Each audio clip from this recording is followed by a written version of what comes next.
ایک علماء یہود وہ بھی کہتے تھے کہ ٹھیک ہے محمد جو کہہ رہے ہیں ہم بھی اللہ کو مانتے ہیں، آخرت کو بھی مانتے ہیں، اسی لیے یہاں رسالت کا ذکر نہیں ہے۔ بھئی ہم محمد ہی کو نہیں مانتے نا صلی اللہ علیہ وسلم، باقی اگر 1.25 لاکھ نبی آئے ہیں تو باقی 1.25 لاکھ کو تو ہم مانتے ہیں، ایک محمد کو نہیں مانا، ایک عیسیٰ کو نہیں مانا، بس تو ہمیں بھی مانا جانا چاہیے کہ ہم بھی مسلمان ہیں۔ ایک یہ ان کی رائے ہے، اور واقعہ یہ ہے کہ یہاں اس طریقے کا تذکرہ ہو رہا ہے کہ جس سے ان کا کردار بھی جھلک رہا ہے، روح سخن ان کی طرف جا رہا ہے۔ مجھے یاد ہے اپنی 10ویں جماعت کے زمانے میں دہلی میں نے دیکھا تھا کیناٹ سرکس، وہاں کا ایک بڑی مارکیٹ ہوتی تھی، تو جوتے کی دکان پہ بہت بڑا جوتا لٹکایا ہوا تھا، بہت بڑا، اور لکھا تھا free to home it fits, جس کے پاؤں میں یہ ٹھیک ٹھیک آ جائے وہ لے جائے اس کو۔ تو یہ free to home it fits ہے، ایک کردار ہے، اب یہ کردار جس کے اوپر بھی فٹ بیٹھ جائے۔ ان میں یقیناً زیادہ تو غلبہ یہی ہے جو مفسرین کی رائے ہے، منافقین کا معاملہ جو ہو رہا ہے، لیکن یہ کردار بعین نہیں فٹ بیٹھ رہا ہے یہود کے علماء پر۔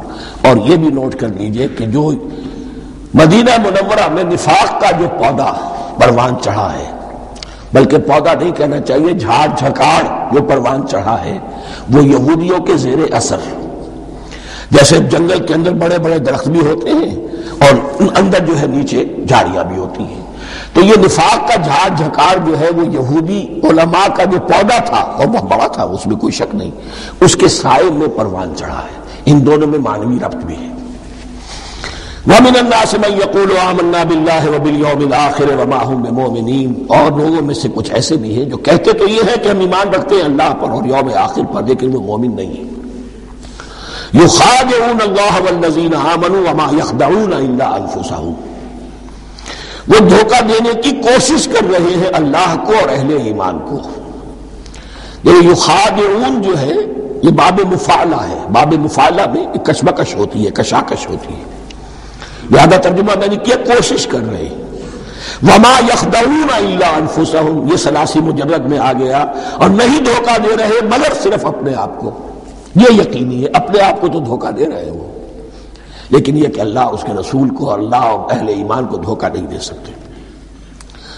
سورہ نساء کی آیت نمبر 142 میں یہ کھل کر منافقین کے بارے میں یہی الفاظ آئے ہیں، ان المنافقین یخادعون اللہ وهو خادعهم، یقیناً منافقین جو ہے وہ اللہ کو دھوکہ دینے کی کوشش کر رہے ہیں اور اللہ انہیں دھوکہ دے رہا ہے۔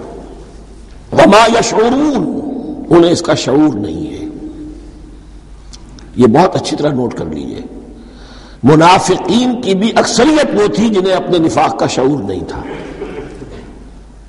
وہ اپنے تئیں سمجھتے تھے اپنے آپ کو مسلمان، وہ کہتے تھے یہ بے وقوف لوگ ہیں، محمد رسول اللہ کے بارے میں کہتے تھے یہ خام خواہ جو ہے انہوں نے لڑائی بھڑائی مول لے لی ہے اہل مکہ کے ساتھ، کیا ضرورت ہے، امن کے ساتھ جو ہے بات کرنی چاہیے۔ وہ سمجھتے تھے کہ ہم خیر خواہ ہیں، ہم بھلی بات کہہ رہے ہیں، یہ بیوقوف لوگ ہیں، دیکھتے نہیں کہ کس سے ٹکرا رہے ہیں، ہاتھ میں اسلحہ نہیں ہے اور لڑائی کے لیے جا رہے ہیں، تو بے وقوف تو یہ ہے۔ لیکن وہ سمجھتے تھے کہ ہم تو بڑے مخلص ہیں، ہم مسلح ہیں، تو ما یشعرون بہت ضروری ہے۔ بعض لوگ منافق ایسے بھی تھے کہ جو اسلام میں داخل ہی ہوتے تھے دھوکہ دینے کی خاطر، اور ان پہ پہلے دن سے واضح ہوتا تھا کہ ہم مسلمان نہیں ہیں، ہم نے اسلام کا لبادہ اوڑھا ہے صرف دھوکے کے لیے۔ اس کا ایک ذکر سورہ آل عمران میں آئے گا۔ لیکن اکثر و بیشتر منافقین دوسری طرح کے تھے جنہیں اپنے نفاق کا شعور حاصل نہیں تھا۔ فی قلوبہم مرض، ان کے دلوں میں ایک روگ ہے، بیماری ہے۔ یہ روگ اور بیماری کیا ہے؟ ایک لفظ میں اس کو تعبیر کیا جائے، کردار کی کمزوری، ویکنس آف کیریکٹر۔ ایک شخص وہ ہوتا ہے کہ جو سمجھتا ہے یہ حق ہے، ہر سے بعد آباد، اب جو ہو سو ہو۔ ایک حق کو حق پہچان کر رد کر دیتا ہے، وہ کافر ہو گیا۔ ایک حق کو حق پہچان کر آیا تو صحیح، لیکن ویکنس آف کیریکٹر کی وجہ سے قوت ارادی کمزور ہے، آخرت بھی چاہتے ہیں، دنیا کو بھی ہاتھ سے دینے کو تیار نہیں، یہاں کا بھی کوئی نقصان نہ ہو اور آخرت کا بھی سارا بھلا ہمیں مل جائے۔ یہ وہ لوگ ہیں در حقیقت کہ اس کو کہا روگ. فی قلوبہم مرض فزادہم اللہ مرضا، تو اللہ نے ان کے مرض میں اضافہ کر دیا. یہ اللہ کی سنت ہے. آپ حق پر چلنا چاہیں حق کا راستہ آپ کے لیے آسان کر دے گا. آپ برائی کی طرف جانا چاہیں بڑی سے بڑی برائی آپ کے لیے ہلکی ہوتی چلی جائے گی. کوئی خاص بات ہی نہیں، چلو یہ بھی کر گزرو، جب یہ کر لیا تو یہ بھی کر گزرو. اور اگر آپ بین لٹکنا چاہیں تو اللہ اسی پہ چھوڑ دیتا ہے. ٹھیک ہے، آپ سمجھتے ہیں ہم کامیاب ہو رہے ہیں، ہم نے مسلمانوں کو بھی دھوکہ دے لیا، وہ ہمیں مسلمان سمجھتے ہیں، اور یہودیوں کو بھی دھوکہ دے لیا، وہ سمجھتے ہیں کہ ہم ان کے ساتھی ہیں، تو سمجھا کامیاب ہو رہے ہیں. حقیقت میں کامیابی نہیں. فی قلوبہم مرض فزادہم اللہ مرضا ولہم عذاب علیم بما کانوا یکذبون، اور ان کے لیے تو دردناک عذاب ہے. عذاب عظیم کا لفظ آیا تھا اوپر کفار کے لیے، وَلَهُمْ عَذَابٌ عَظِيمٌ 7ویں آیت ختم ہوئی، اور عذاب علیم کا لفظ آیا یہاں، ان کے لیے دردناک المناک عذاب ہے. بما کانوا یکذبون، بسبب اس جھوٹ کے جو وہ بول رہے تھے. وَإِذَا قِيلَ لَهُمْ لَا تُفْسِدُوا فِي الْأَرْضِ، اور جب ان سے کہا جاتا تھا مت فساد کرو زمین میں. مراد کیا ہے اس سے؟ کہ جب محمد کو مان لیا کہ اللہ کے رسول ہیں، اب ٹھیک ٹھیک پیروی کرو، ان کے پیچھے چلو، ان کا حکم ہے تو جنگ کے لیے نکلو، ان کی طرف سے تقاضا آتا ہے مال پیش کرو، اور اگر تم اس سے کتراتے ہو تو فساد مچا رہے ہیں، جماعتی زندگی کے اندر فتنہ و فساد پیدا کر رہے ہیں. وَإِذَا قِيلَ لَهُمْ لَا تُفْسِدُوا فِي الْأَرْضِ قَالُوا إِنَّمَا نَحْنُ مُصْلِحُونَ، وہ کہتے تھے نہیں ہم تو صلح کرانے والے ہیں، اصلاح کرنے والے ہیں، ہم چاہتے ہیں لڑنا بھیڑنا کوئی اچھی بات نہیں ہے، ٹکراؤ تصادم یہ کوئی اچھے کام تھوڑا ہی ہے، بس ٹھنڈے ٹھنڈے دعوت دیتے رہو، جو چاہے قبول کر لے جو چاہے رد کر دے. خام خواہ یہ ٹکرانا اور یہ جنگ کرنا اور اللہ کے دین کو غالب کرنے کے لیے یہ قربانی دو اور یہ مصیبت جھیلو اور یہ مشقت برداشت کرو اور یہ چیز چھوڑو اور یہ ترک کرو، یہ کاہے کے لیے؟ وَإِذَا قِيلَ لَهُمْ لَا تُفْسِدُوا فِي الْأَرْضِ قَالُوا إِنَّمَا نَحْنُ مُصْلِحُونَ أَلَا إِنَّهُمْ هُمُ الْمُفْسِدُونَ وَلَٰكِن لَا يَشْعُرُونَ. آگاہ ہو جاؤ کہ وہی ہے مفسد، فساد پھیلانے والے. اس لیے کہ محمد رسول اللہ کی دعوت ہے زمین میں اصلاح کے لیے. اس اصلاح کے لیے کچھ آپریشن کرنا پڑے گا. مریض اس درجے کو پہنچ چکا ہے کہ آپریشن کے بغیر اس کی شفا نہیں ہوگی. اب اگر تم اس کے راستے میں رکاوٹ بنتے ہو تو در حقیقت تم فساد مچا رہے ہو، لیکن تمہیں اس کا شعور نہیں. الا انہم ھم المفسدون ولکن لا یشعرون. پھر دیکھیے نوٹ کیجئے، شعور نہیں ہے. شعوری نفاق اور شے ہے، غیر شعوری نفاق ہے کہ جس کا یہ سارا تذکرہ ہو رہا ہے. وَإِذَا قِيلَ لَهُمْ آمِنُوا كَمَا آمَنَ النَّاسُ، اور جب ان سے کہا جاتا ایمان لاؤ جیسے دوسرے لوگ ایمان لائے. آخر دیکھو دوسرے یہ اہل ایمان ہیں، جب بلاوا آتا ہے فوراً لبیک حاضر ہوتے ہیں، جو بھی ہو. یہ تم جو ہے آخر تم نے اور روش اختیار کی. وَإِذَا قِيلَ لَهُمْ آمِنُوا كَمَا آمَنَ النَّاسُ قَالُوا أَنُؤْمِنُ كَمَا آمَنَ السُّفَهَاءُ. وہ کہتے ہیں کہ کیا ہم ایمان لائے جیسے یہ بے وقوف لوگ ایمان لائے. انہیں تو اپنے نفع کی فکر، نہ نقصان کی فکر، نہ خطرات کا کوئی خیال، نہ اندیشوں کا کوئی گمان. جان جائے مال جائے، اولاد کو چھوڑ دیں، گھر بار چھوڑ کے آ گئے ہیں، ان سے بڑے بے وقوف کون ہوں گے؟